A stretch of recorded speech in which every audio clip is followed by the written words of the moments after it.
979 करोड़ रुपए के जल जीवन मिशन घोटाले में पूर्व जलदाय मंत्री महेश जोशी की मुश्किलें बढ़ गई हैं। जल जीवन मिशन में कथित घोटाले को लेकर एसीबी ने उनके खिलाफ मामला दर्ज किया है। इस मामले में 22 अन्य आरोपियों के खिलाफ भी नामजद एफआईआर दर्ज की गई है। आपको बता दें कि इस मामले में ईडी भी जांच कर रही है।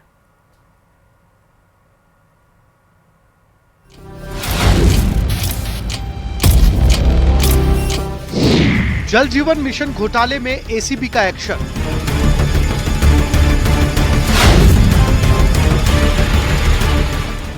महेश जोशी समेत 22 के खिलाफ केस दर्ज।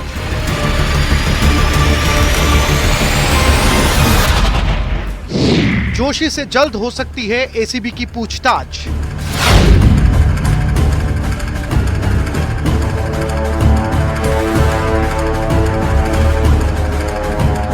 जल जीवन मिशन घोटाले में गहलोत सरकार में पीएचईडी मंत्री रहे महेश जोशी के खिलाफ एसीबी ने केस दर्ज कर लिया है और ऐसी खबर है कि जल्दी एसीबी उन्हें पूछताछ के लिए बुला सकती है। करीब 989 करोड़ रुपए घोटाले में महेश जोशी के अलावा उनके साथियों और विभाग के अधिकारियों समेत 22 लोगों के खिलाफ केस दर्ज किया गया है।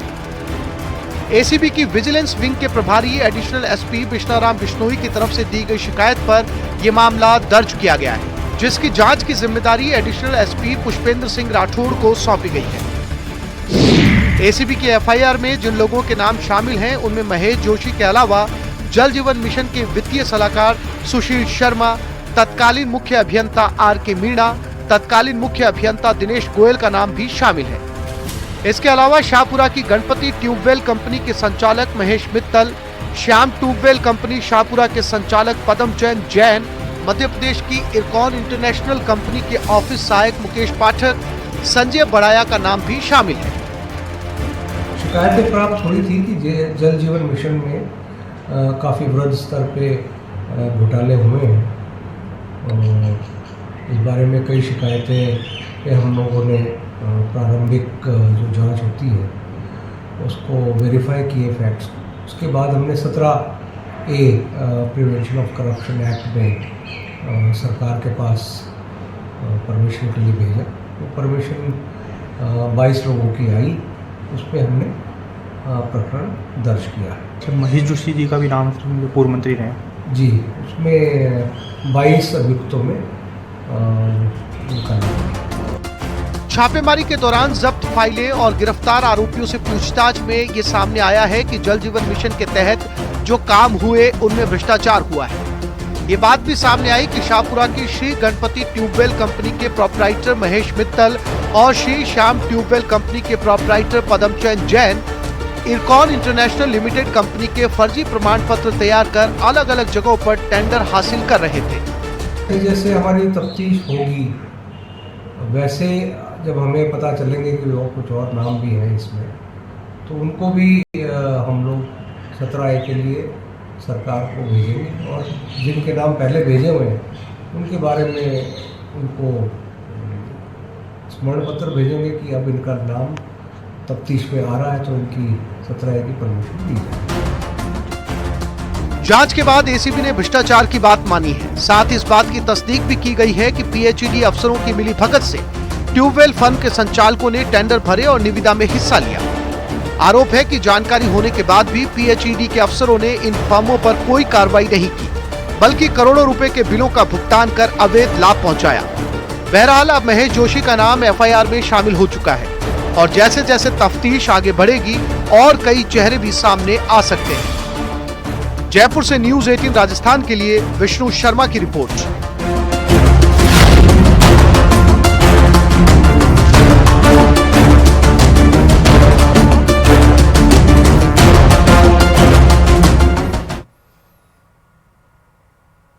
प्रदेश की 7 सीटों पर 13 सितंबर को उपचुनाव होने जा रहा है और ऐसे में बीजेपी 7 सीटों पर जीत का दावा कर रही है। मजबूत संगठन के अलावा केंद्र और राज्य सरकार के कामकाज के आधार पर बीजेपी जीत तय मान रही है। चुनाव से ठीक पहले बीजेपी ने जीत का रोड मैप तैयार कर उसे अमली जामा पहनाना शुरू कर दिया है।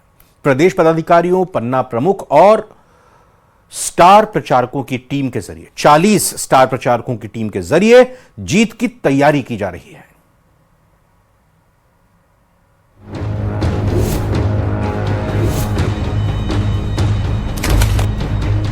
हमारा संगठन सुदृढ़ है, सब दृष्टि से हम मजबूत हैं। भारतीय जनता पार्टी के लिए हमेशा लोगों की, देश के लोगों की चॉइस ये बीजेपी रही है। प्रदेश की 7 सीटों पर होने जा रहे उपचुनाव में बेहद कम वक्त बचा है। ऐसे में सभी राजनीतिक दलों ने मतदाताओं को साधने की रणनीति पर काम करना शुरू कर दिया है। स्टार प्रचारकों को रणनीति के जरिए चुनाव मैदान में उतार दिया गया है।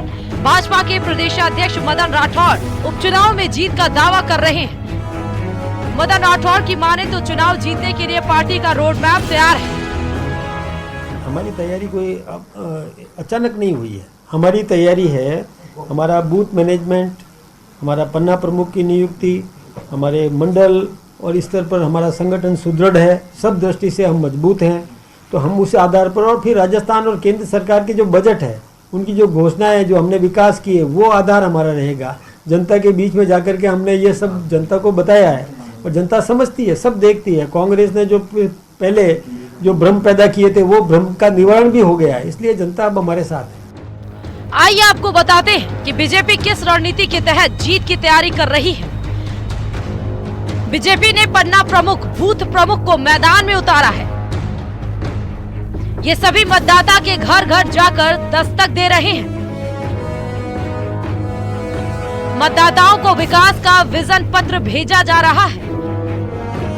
मतदाताओं को सरकार की योजनाओं के बारे में बताया जा रहा है। बीजेपी ने प्रदेश पदाधिकारियों को उपचुनाव के क्षेत्रों की जिम्मेदारी दे दी है। 40 स्टार प्रचारकों के जरिए मतदाताओं को साधा जा रहा है। भाजपा प्रदेश सह प्रभारी विजया राठकर भी दावा कर रहे हैं कि सभी सीटों पर बीजेपी जीतेगी। भारतीय जनता पार्टी के लिए हमेशा लोगों की, देश के लोगों की चॉइस ये बीजेपी रही है और राजस्थान के लोगों की भी हमेशा उन्होंने बीजेपी को ही साथ लेकर चलने का सोचा है। ये 7 क्षेत्र के उपचुनाव है।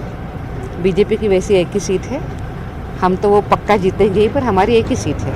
बहरहाल इन 7 विधानसभा उपचुनाव में किसी पार्टी के प्रत्याशी की हार जीत से कोई खासा फर्क किसी भी राजनीतिक दल को पड़ता नजर नहीं आ रहा। इतना जरूर है कि जिस राजनीतिक दल की जितनी सीटें मिलेंगी उसका कद जरूर नापा जाएगा। जयपुर से न्यूज़ 18 राजस्थान के लिए सुधीर शर्मा की रिपोर्ट।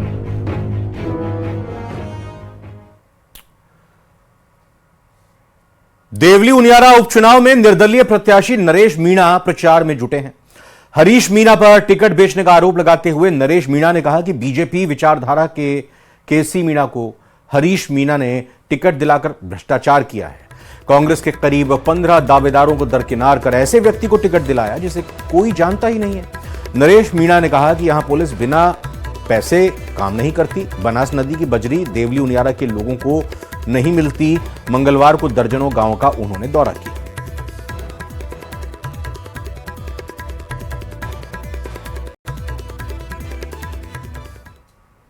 कांग्रेस का हुआ था, वो टिकट हरीश मीणा के वीटो से हुआ था और जो व्यक्ति यहाँ 4 दिन पहले वो बीजेपी में काम कर रहा था उसको टिकट दिया गया। यहाँ के जो लोकल जो व्यक्ति थे, जिसमें कुलदीप सिंह जी राजावत थे, परशुराम जी मीणा थे, जसराम जी मीणा एक युवा लीडर थे, मुकेश जी सरपंच साहब सरपंच संघ के अध्यक्ष टिकट मांग रहे थे। ऐसे 17-18 लोग जो टिकट मांग रहे थे उनको नजरअंदाज करके, उनको दरकिनार करके और एक ऐसे व्यक्ति को टिकट दिया जिसको यहाँ कोई जानता नहीं था और जो 4 दिन पहले बीजेपी में था। इससे साबित होता है कि हरीश मीणा ने इसमें कहीं न कहीं भ्रष्टाचार किया, पैसे खाए। दौसा पहुंचे शिक्षा मंत्री मदन दिलावर ने पूर्ववर्ती कांग्रेस सरकार पर हमला बोला है। मंत्री मदन दिलावर ने कहा कि वर्तमान में सैन्य शक्ति को मजबूत किया गया है, सैनिकों को आधुनिक संसाधन उपलब्ध कराए गए हैं, जबकि तत्कालीन कांग्रेस सरकार के दौरान आतंकवादियों के द्वारा सैनिकों पर हमले किए जाते थे।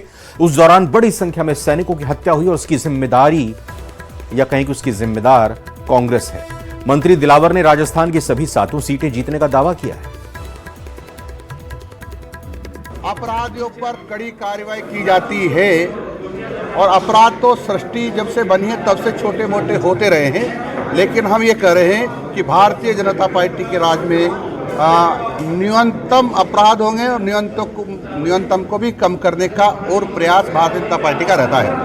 विधानसभा चुनाव कर रहे हैं, क्या पूरी बीजेपी की प्लानिंग है, क्या परिणाम आप देखते हैं? भारतीय जनता पार्टी की प्लानिंग 13 तारीख को दिखाई देगी और उसके बाद जब रिजल्ट 23 तारीख को आएगा तो आपको पता चल जाएगा। सूबे की डिप्टी सीएम दिया कुमारी झुंझुनू जिले के दौरे पर रही, जहां उन्होंने बगड़ कस्बे में राजपूत समाज के प्रबुद्धजन सम्मेलन में शिरकत की। इस मौके पर उन्होंने सरकार के 10 महीने के कार्यकाल को ऐतिहासिक बताया। डिप्टी सीएम दिया कुमारी ने उपचुनाव में सूबे के 7 सीटों पर बीजेपी की जीत का दावा किया। डिप्टी सीएम दिया कुमारी से खास बातचीत की हमारे संवाददाता कृष्ण सिंह शेखावत ने। डिप्टी सीएम दिया कुमारी आज झुंझुनू जिले के दौरे पर हैं और इन्होंने बगड़ में राजपूत समाज की बैठक ली है, तो वहीं झुंझुनू में कार्यकर्ताओं से संवाद किया है। झुंझुनू विधानसभा उपचुनाव में लगातार भाजपा के बड़े नेताओं का दौरा है, वो झुंझुनू में बना हुआ है। हम बात करेंगे। मैम, आज झुंझुनू जिले के दौरे पर हैं आप? बिल्कुल हूँ, और मैं हमारे राजेंद्र जी बांबू साहब के चुनाव के प्रचार में आई हूँ और बहुत अच्छे मार्जिन से वो जीतेंगे। क्या कुछ विजन है? विजन तो देख लिया आपने कि 10 महीने हुए हैं भारतीय जनता पार्टी की सरकार को, लेकिन इतने सारे काम किसी ने सोचा भी नहीं था कि हो सकते हैं और कर दिखाए मुख्यमंत्री जी ने। तो क्या 10 महीनों के कामकाज के बल पर भाजपा 7 सीटों पर चुनावी रण में है? बिल्कुल है, जनता ने देखा है, जनता में उत्साह है। लोग जानते हैं कि डबल इंजन की सरकार सचमुच में काम कर रही है। हमारे माननीय प्रधानमंत्री नरेंद्र मोदी जी, राजस्थान में माननीय मुख्यमंत्री भजनलाल शर्मा जी और उनकी पूरी टीम लगातार काम कर रही है। हर क्षेत्र में बहुत सारा विकास का काम हो रहा है। इस बजट में भी ऐसा कोई भी क्षेत्र नहीं है जो छूटा, बल्कि ऐसे क्षेत्र, झुंझुनू क्षेत्र भी जहां पर हमारे विधायक नहीं थे, फिर भी यहाँ 250 करोड़ के काम स्वीकृत हुए। एक राजपूत समाज की भी बैठक ली है, यहाँ कार्यकर्ताओं से संवाद किया है। क्या कुछ मंत्र दिया है जीत को लेकर? देखिए, ऐसा है, सब में बहुत उत्साह है। मैंने सबको यही कहा कि ध्यान हमको देना है कि सारे वोटर्स घर से निकलकर वोट जरूर करने जाएं और मार्जिन अच्छा रहे और इनको मजबूती दीजिए और इनको जिताएं, ताकि इस क्षेत्र का भी पूर्ण रूप से विकास संभव हो। तो ये थी डिप्टी सीएम दिया कुमारी, जिन्होंने कार्यकर्ताओं को जीत को लेकर मंत्र दिया है। करसन सिंह शेखावत, न्यूज़ 18 राजस्थान, झुंझुनू। पूर्व मंत्री शांति धारीवाल और जेडीए के 3 पूर्व अधिकारियों को सुप्रीम कोर्ट से झटका लगा है। सुप्रीम कोर्ट के जस्टिस सूर्यकांत और जस्टिस उज्जवल भुइयां की बेंच ने हाईकोर्ट के उन आदेशों को रद्द कर दिया है जिसमें एकल पट्टा मामले में आपराधिक कार्रवाई खत्म कर दी गई थी।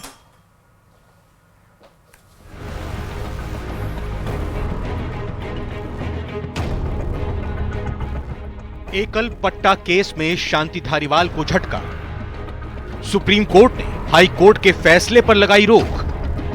6 महीने में दोबारा सुनवाई का दिया निर्देश।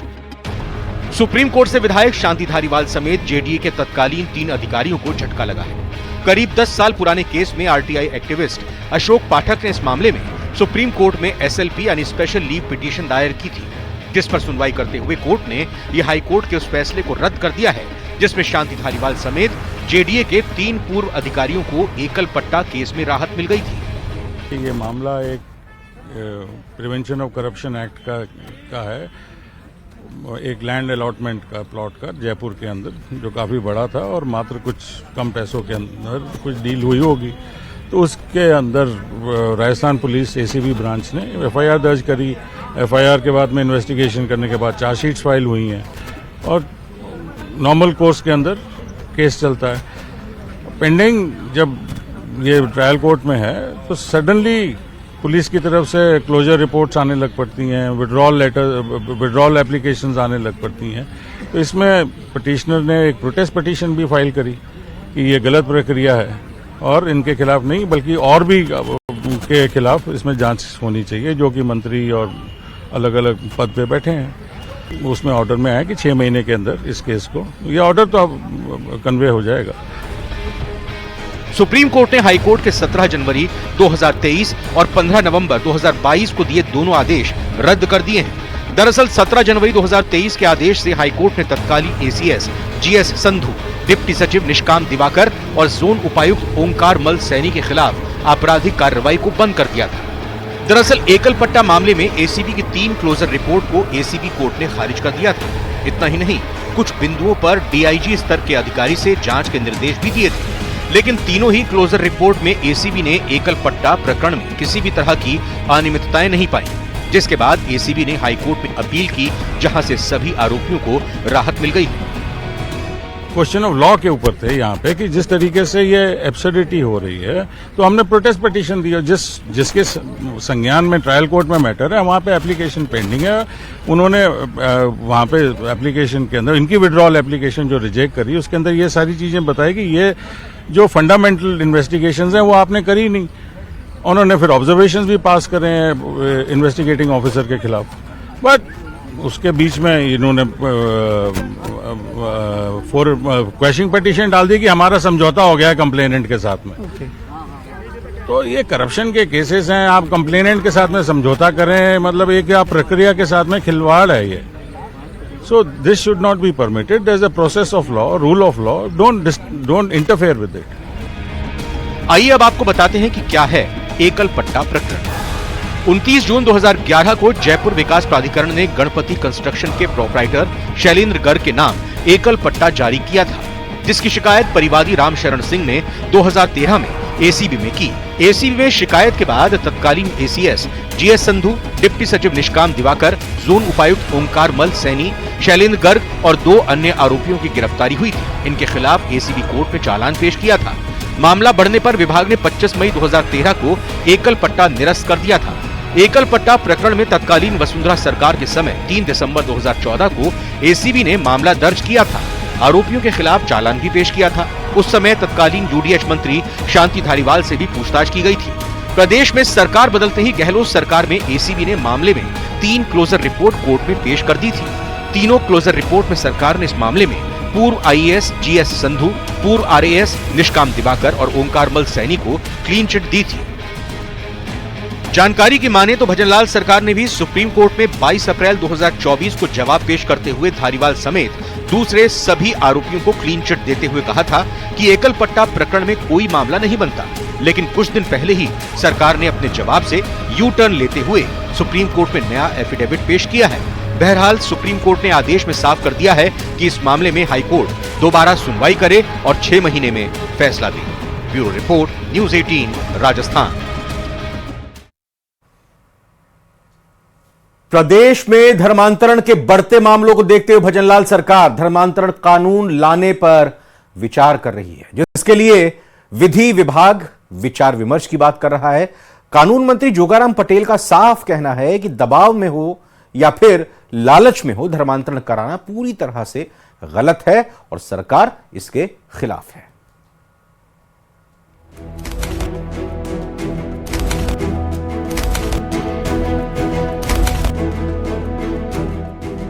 भजनलाल सरकार लाएगी धर्मांतरण पर कानून। अब धर्मांतरण कराने वालों की खैर नहीं, जबरन धर्म परिवर्तन कराना होगा गुनाह। क्या उत्तराखंड और मध्य प्रदेश समेत कई राज्यों में लागू धर्मांतरण कानून अब राजस्थान में भी लागू होने वाला है? ये सवाल इसलिए क्योंकि ऐसी चर्चा है कि सरकार जल्द ही धर्मांतरण पर कानून ला सकती है। ऐसी भी चर्चा है कि विधि विभाग बिल के मसौदे पर काम कर रहा है और सब कुछ ठीक रहा तो अगले विधानसभा सत्र में भजनलाल सरकार इस पर कानून ला सकती है। हालांकि न्यूज़ 18 राजस्थान ने जब कानून मंत्री जोगाराम पटेल से इस बाबत सवाल किया तो उन्होंने साफ शब्दों में कहा कि अगर जरूरत पड़ी तो सरकार धर्मांतरण पर कानून लाएगी। मैं इस स्टेज से इतना ही कहूँगा कि हमारा विचार विमर्श चल रहा है, इसीलिए ड्राफ्ट बनना, दूसरी बातें जो है वो अभी इस स्टेज पर कुछ भी कहने की स्थिति में हम लोग नहीं हैं। लेकिन मैं आपको इतना विश्वास दिलाता हूँ कि आवश्यकता हुई और कानून सम्मत जो भी निर्णय लेने में सरकार नहीं हिचकाएगी, निर्णय लेगी। चाहे कानून बनाने की आवश्यकता पड़ी तो कानून भी बनाएगी। सूत्रों की माने तो धर्म परिवर्तन के खिलाफ लाए जाने वाले कानून में सरकार कड़े प्रावधान कर सकती है। इसमें लालच या जबरन धर्म परिवर्तन करवाने वालों या इसमें सहयोग करने वालों के खिलाफ जुर्माना और जेल का प्रावधान हो सकता है। ऐसी भी चर्चा है कि सरकार इसमें लिव इन रिलेशनशिप के लिए रजिस्ट्रेशन को अनिवार्य कर सकती है। न्यूज़ 18 राजस्थान से बात करते हुए जोगाराम पटेल ने धर्मांतरण के मसले को गंभीर मुद्दा बताया है। आदमी की स्वतंत्रता है कि वो जो जिस धर्म को चाहे उसको अपनावे, लेकिन इसका तात्पर्य ये नहीं है कि उसको गलत लालच दे करके, लोभ दे करके उसकी अनपढ़ता का, या हमारे आदिवासी एरिया में रहने वाले जो बड़े बड़े लोग हैं उनको प्रलोभित कर यानी किसी तरीक़ों से धर्मांतरण करवाए, उस धर्मांतर के हम विरुद्ध हैं। और हमारा प्रयास है कि ऐसे इच्छा के विरुद्ध, लोभ और लालच से या अन्य किसी तरीके से धर्मांतर नहीं होना चाहिए। आइए अब आपको बताते हैं कि किन किन राज्यों में पहले से ही धर्मांतरण पर कानून बना है और क्या सजा का प्रावधान है। जानकारी के मुताबिक अगस्त 2023 तक देश भर में 10 राज्यों में जबरन धर्मांतरण विरोधी कानून लागू हो चुके हैं। उत्तर प्रदेश के साथ उत्तराखंड, मध्य प्रदेश, कर्नाटक, हरियाणा, गुजरात, झारखंड, छत्तीसगढ़, हिमाचल प्रदेश और उड़ीसा में ये कानून है। सबसे पहले उड़ीसा में धर्मांतरण का कानून बनाया गया था। उड़ीसा में 1 साल तक की जेल और 5,000 रुपए तक का जुर्माना, SC/ST समुदाय की नाबालिग और महिलाओं के धर्मांतरण पर 2 साल की सजा और 10,000 रुपए का जुर्माना है। मध्य प्रदेश में 10 साल की कैद और 1 लाख रुपए का जुर्माना, अरुणाचल प्रदेश में 2 साल की सजा और 10,000 रुपए का जुर्माना देना होगा। गुजरात में 5 साल की कैद और 2 लाख रुपए का जुर्माना, नाबालिग लड़की होने पर 7 साल की कैद और 3 लाख रुपए का जुर्माना है। उत्तराखंड में 10 साल की जेल और 50,000 रुपए का जुर्माना, पीड़ित को भी मुआवजा देने का प्रावधान। जबरन सामूहिक धर्मांतरण पर 3 से 10 साल की जेल और 50,000 का जुर्माना। SC/ST समुदाय की नाबालिगों और महिलाओं के धर्मांतरण पर 3 से 10 साल की सजा। इससे पहले प्रदेश में वसुंधरा राजे की सरकार के दौरान साल 2006 और 2008 में धर्म स्वतंत्र बिल 2 बार पास हुआ था, लेकिन तकनीकी कारणों के चलते ये बिल कानून की शक्ल नहीं ले पाया। ऐसे में एक बार फिर सुगबुगाहट है कि सरकार धर्मांतरण पर कानून लाने की तैयारी में है। अब ये देखने वाली बात है कि सरकार कब तक धर्मांतरण कानून पर पूरी तरह अपना रुख साफ करती है।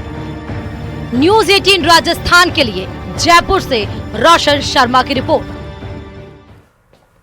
प्रदेश में डेंगू ने खौफनाक रूप ले लिया है। आलम यह है कि अस्पतालों में मरीजों की संख्या लगातार बढ़ती जा रही है, जिससे हालात को काबू करना मुश्किल हो रहा है। इस रिपोर्ट को देखिए।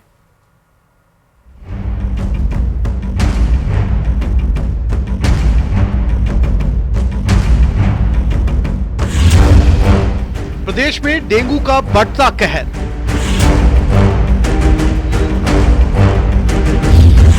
डेंगू के केस 10,000 के पार।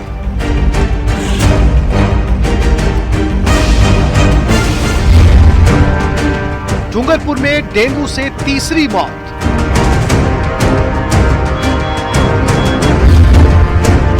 मरीजों की भीड़ से अस्पताल बेहाल।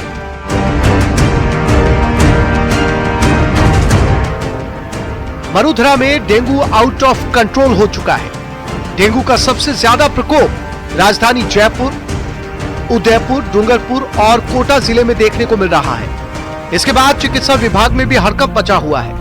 डूंगरपुर में डेंगू से 3 साल की बच्ची की मौत हो गई। बच्ची का जिला अस्पताल में इलाज चल रहा था। डूंगरपुर जिले में डेंगू से ये तीसरी मौत है। इससे पहले डेंगू से एक 12 साल के बच्चे और एक सरकारी कर्मचारी की डेंगू से मौत हो चुकी है। गुड़िया 3 दिन से बीमार थी, तो अभी ये चिकित्सा विभाग हरिदेव जोशी में एडमिट किया था और उसको डेंगू पॉजिटिव था। और इसके पिताजी को मैंने इन्फॉर्म किया था कि गुड़िया बीमार है यूँ। इसके बाद में भी वो न तो वो आया है। मेरे हस्बैंड हरिदेव जोशी में नर्सिंग स्टाफ है गवर्नमेंट। रितेश परमार, फादर्स नाम सोहनलाल परमार। अलग रह रहे हैं और उसने दूसरी औरत कर ली है और वो उसके घर पे लेके रह रहा है अभी। जब तक वो नहीं आएगा तब तक हम कैसे ले जाएंगे? नहीं आएंगे तब तक मैं नहीं ले जाऊंगी यहाँ से। कोचिंग सिटी कोटा की बात करें तो यहाँ गांव से ज्यादा शहर में डेंगू बीमारी ने पैर पसार रखा है। शहर के अलग अलग इलाकों में अब तक 284 डेंगू मरीज आ चुके हैं, जबकि ग्रामीण इलाके में अब तक मात्र 61 डेंगू मरीज मिले हैं। यहाँ डेंगू पॉजिटिव मरीजों का आंकड़ा 350 के पार पहुंच चुका है। ऐसे में सरकारी और निजी अस्पतालों में मरीजों की भारी भीड़ देखी जा रही है। कोटा के सबसे बड़े अस्पताल MBS हॉस्पिटल में मरीजों की लंबी लंबी कतारें लग रही हैं। डेंगू जैसी मौसमी बीमारियों का खतरा शहर से ग्रामीण अंचल के इलाकों में बढ़ता जा रहा है और संभाग के सबसे बड़े MBS अस्पताल की OPD की तस्वीर हम आपको दिखाना चाहते हैं, जहां OPD में डॉक्टर कक्ष के बाहर आप देख सकते हैं मरीजों की लंबी लंबी कतारें हैं। इलाज के लिए ये मरीज जो है अपना इंतजार कर रहे हैं। मौसमी बीमारियों में अभी जैसे कि डेंगू, स्क्रब टाइफस, मलेरिया अपने देश में पोस्ट मानसून सीजन में नॉर्मली बढ़ता ही है। इस नए खतरे का अंदाजा इस बात से लगाया जा सकता है कि अब तक प्रदेश में डेंगू के 10,591 मामले सामने आ चुके हैं। सबसे ज्यादा जयपुर में 1219 केस, जबकि उदयपुर में डेंगू के 1101 केस सामने आए। डेंगू के अलावा अन्य मौसमी बीमारियों की बात करें तो प्रदेश में अब तक मलेरिया के 1664 मामले, चिकनगुनिया के 583 केस और स्क्रब टाइफस के 3004 मामले अब तक सामने आ चुके हैं। डॉक्टर्स का कहना है कि डेंगू के बुखार के लक्षण शरीर में लंबे समय तक बने रहते हैं और यदि इस मौसम में कोई व्यक्ति तेज बुखार से पीड़ित है तो उसे तुरंत जांच करवा लेनी चाहिए। न्यूज 18 राजस्थान के लिए डूंगरपुर से जयेश पवार के साथ कोटा से ओम प्रकाश मारू की रिपोर्ट। अनीता चौधरी हत्याकांड में 6 दिन बाद भी मुख्य आरोपी गुलामुद्दीन पुलिस की पकड़ से दूर है। पता नहीं है कहां पर है वो। पुलिस ने मंगलवार को कमला नेहरू नगर स्थित तैयब अंसारी के घर पर सर्च शुरू की है। सुरक्षा की दृष्टि से घर के बाहर जवान तैनात किए गए हैं। अनीता चौधरी के गायब होने के बाद उसकी सहेली सुनीता और अनीता के पति मनमोहन चौधरी के बीच की बातचीत में तैयब अंसारी का नाम आया था। पुलिस ने तैयब को घटनाक्रम सामने आने के बाद उठा लिया, लेकिन अभी तक उसको आरोपी नहीं बनाया गया है क्योंकि उसने कुछ कबूल नहीं किया है। गुलामुद्दीन के आने पर ही पुलिस को हत्या की वजह और आरोपियों के बारे में स्थिति साफ हो पाएगी।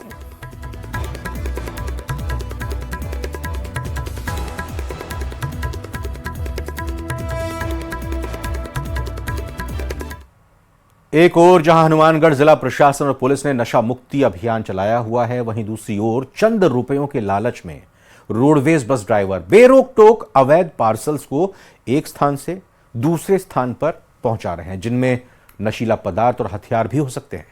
पेश है हमारी ये खास रिपोर्ट।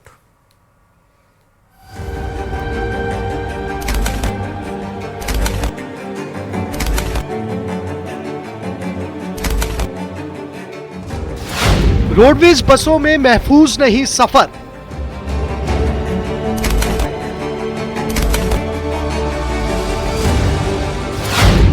जान पर भारी पड़ सकती है अवैध कमाई। अवैध पार्सल के जरिए तस्करी का बड़ा खेल।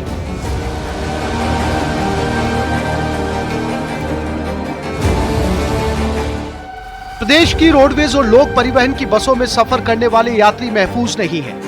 दरअसल इन बसों में नियमों को ताक पर रखकर अवैध रूप से सामान इधर से उधर पहुंचाया जा रहा है। सरकारी बसों में बेखौफ खुलेआम प्राइवेट कुरियर जैसा काम किया जा रहा है। इस अवैध धंधे में चालक और परिचालक की मिली भगत है, जो अपनी जेब तो गर्म कर ही रहे हैं, साथ में यात्रियों की जान भी जोखिम में डाल रहे हैं। राजस्थान रोडवेज भी जो मुख्यालय द्वारा हमें अभी आदेश जारी किए गए हैं, पहले भी बार बार समय पर किए जाते रहे हैं। इलीगल पार्सल के लिए यात्री के बिना जो सामान जाता है उसके लिए हम चालकों को भी पाबंद करते हैं और फ्लाइंग भी हमारी चेक करती है उनको। फिलहाल लास्ट इन कुछ टाइम में तो ऐसा कोई मामला आया नहीं पकड़ने में। श्रीमान एसपी साहब के द्वारा जो NDPS पदार्थों के विरुद्ध जीरो टॉलरेंस की नीति अपनाई गई है, इसके तहत और इसके अलावा भी जैसे हमारे द्वारा समय समय पे जो संबंधित थाना क्षेत्र है वहाँ उनके द्वारा नाकाबंदी के पॉइंट्स लगाए जाते हैं। उसके अलावा ट्रैफिक के स्टाफ को भी साथ में लेके और रैंडम बसों की चेकिंग की जाती है। दूसरी तरफ इस तरह बिना जांच के रुपए लेकर रोडवेज बस चालकों द्वारा ले जाए जा रहे पार्सलों पर नागरिक भी चिंतित है। नागरिकों का कहना है कि जिले में नशा तेजी से बढ़ रहा है और बिना जांच के इस तरह पार्सल ले जाए जा रहे हैं, जिससे नशा तस्करी भी हो सकती है और सरेआम चल रहे इस खेल की तरफ पुलिस प्रशासन कोई ध्यान नहीं दे रहा। ऐसे में नागरिक पुलिस प्रशासन के नशा मुक्ति अभियान पर भी सवाल उठा रहे हैं। बिल्कुल इनको देनी चाहिए। तो इससे तो सरकार को बहुत राजस्व को नुकसान हो रहा है। इस वजह से सब कोई भी सामान सप्लाई हो सकता है, हथियार भी हो सकते हैं, कोई नशा भी हो सकता है। इसके तहत इनको कार्रवाई करनी चाहिए। रोडवेज की बसों में अवैध रूप से पार्सल ले जाने से जहां रोडवेज को आर्थिक नुकसान हो रहा है, वहीं जिले में बढ़ते नशे में भी ये सहायक हो रहा है और पुलिस प्रशासन से लेकर रोडवेज अधिकारी तक इस मामले में कार्रवाई की बजाय खाना पूर्ति में जुटे हैं। न्यूज 18 राजस्थान के लिए हनुमानगढ़ से राजू रामगढ़िया की रिपोर्ट। जयपुर विकास प्राधिकरण प्रवर्तन दस्ते ने मंगलवार को बड़ी कार्रवाई को अंजाम दिया है। जगतपुरा महल रोड पर स्थित सेंट्रल स्पाइन योजना की 26 बीघा सरकारी भूमि से प्रवर्तन दस्ते ने अतिक्रमण मुक्त करवाया है। उप महानिरीक्षक प्रवर्तन के निर्देशन पर प्रवर्तन विंग ने 125 से ज्यादा झुग्गी झोपड़ियों को हटाया। जेडीए जोन 9 में स्थित इस योजना को लेकर पूर्व में लंबे समय से काश्तकार और जेडीए के बीच मुआवजे को लेकर विवाद चल रहा था, लेकिन अब जेडीए के स्वामित्व में आने के बाद इस जमीन पर फिर से कब्जा कर लिया गया है।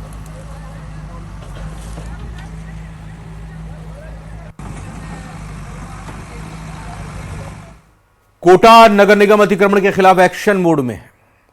नगर निगम के दस्ते ने जेसीबी की मदद से बड़े पैमाने पर बजरिया इलाके से अतिक्रमण को हटाया है। इसके साथ ही गुमटियों को जब्त किया और आगे अतिक्रमण न करने की हिदायत दी। टीम ने करीब 1 किलोमीटर के दायरे में अतिक्रमण हटाने की कार्रवाई की है।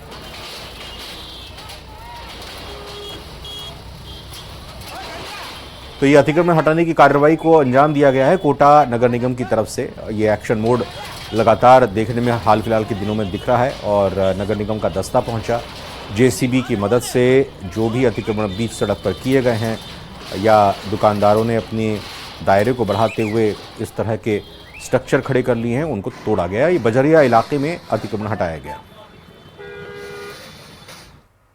और अक्सर समस्या आती है कि जाम यहाँ पर हर वक्त लगा रहता है और वजह क्योंकि दुकानदारों ने बड़े पैमाने पर यहाँ पर एनक्रोचमेंट किया हुआ है, दुकानों के हिस्से को बहुत हद तक आगे बढ़ाया हुआ है। और नगर निगम की तरफ से आज अभियान चलाया गया है अतिक्रमण को ध्वस्त करने का। बड़े पैमाने पर जो भी अतिक्रमण मेन रोड पर हो रखे हैं, जिन भी लोगों ने सामान रखा हुआ है, यहाँ पर कार्रवाई की जा रही है। जेसीबी के साथ में पूरा की पूरा नगर निगम का जो अमला है वो उतरा हुआ है। इसके साथ ही यहाँ पर तुरंत जो नोटिस है वो दिए जा रहे हैं। नोटिस देने के साथ में जो अतिक्रमण है उसे यहाँ पर हटाया जा रहा है।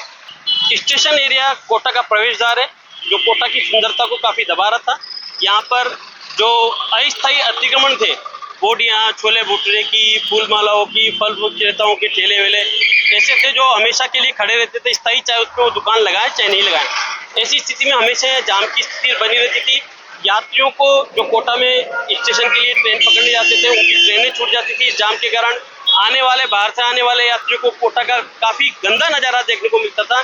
जो कोटा की सुंदरता, जो इतना अच्छा सुंदर शहर है, उसकी सुंदरता के ऊपर एक तरीके से मखमल में टाट का पेवंद हो रहा था। कितनी कार्रवाई की गई है, कितना लगभग आज पूरे स्टेशन के बजरिया क्षेत्र में जो रोड पर आवागमन थे, जो दुकानदारों ने सामान बाहर निकाल रखे थे, बोर्ड बाहर निकाल रखे थे और जो ठेले और बोर्डियां अस्थायी लग रही थी, उन सबको साफ करा दिया गया है। लगभग 1 किलोमीटर क्षेत्र को हमने कवर किया है राउंड करके और अब प्रतिदिन हम कोशिश दोबारा आगे ना आए इसको लेकर के उन्हें हिदायत दी गई। इसके लिए उनको भी हिदायत दी गई है। इसके अलावा संबंधित थाना प्रभारी का भी दायित्व है कि अगर इस तरह का कोई अतिक्रमण होता है तो उस पर 60 पुलिस एक्ट में कार्रवाई करे।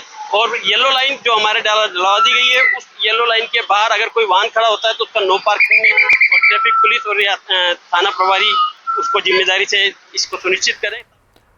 राजधानी जयपुर के विद्याधर नगर स्टेडियम में बने टर्फ फुटबॉल ग्राउंड में करोड़ों रुपए की लागत से जो आर्टिफिशियल घास बिछाई गई उसमें आग लग गई। हैरानी की बात यह है कि यह घास फायर प्रूफ बताई गई थी।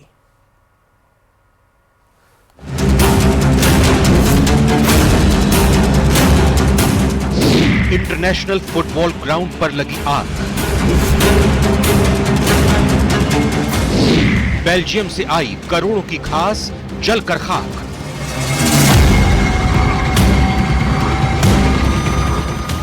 फायर प्रूफ बताई गई थी घास।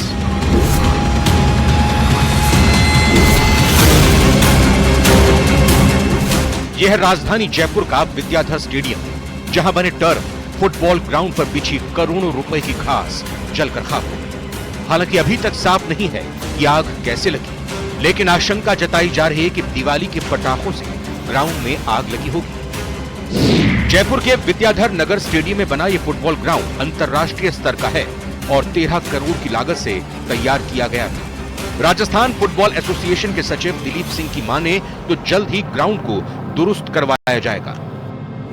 इस वक्त न्यूज 18 की टीम मौजूद है ग्राउंड जीरो पर, जहां पर विद्याधर नगर स्टेडियम के अंदर इंटरनेशनल फुटबॉल का एक ग्राउंड तैयार किया गया था। यहां पर फुटबॉल मैचेस होने थे, नेशनल और इंटरनेशनल मैचेस की तैयारी होनी थी। इसके लिए 13 करोड़ रुपए खर्च करके बेल्जियम से आर्टिफिशियल ग्रास को मंगाया गया और उसे यहां पर लगाया गया था। मगर अफसोस की बात है कि चंद दिनों के बाद ही इस घास में आग लग गई। ये आर्टिफिशियल घास है जिसे बेल्जियम से मंगा करके आयात करके मंगाया गया था और उसके बाद में 13 करोड़ रुपए इसमें जो खेल परिषद है उसने खर्च किए और उसके बाद में यहां पर मैचेस होना शुरू हुए। राजस्थान यूनाइटेड फुटबॉल क्लब और फुटबॉल एसोसिएशन इस मैदान की मेंटेनेंस कर रही है और हाल ही में कई राष्ट्रीय प्रतियोगिताएं यहां पर आयोजित की गई थी। टर्फ फुटबॉल ग्राउंड में जिस आर्टिफिशियल घास को बिछाया गया था उसे फायर प्रूफ बताया गया था, लेकिन मैदान में आग लगने के बाद अब संतोष ट्रॉफी और आई लीग फुटबॉल चैंपियनशिप की मेजबानी पर संकट के बादल मंडरा रहे हैं।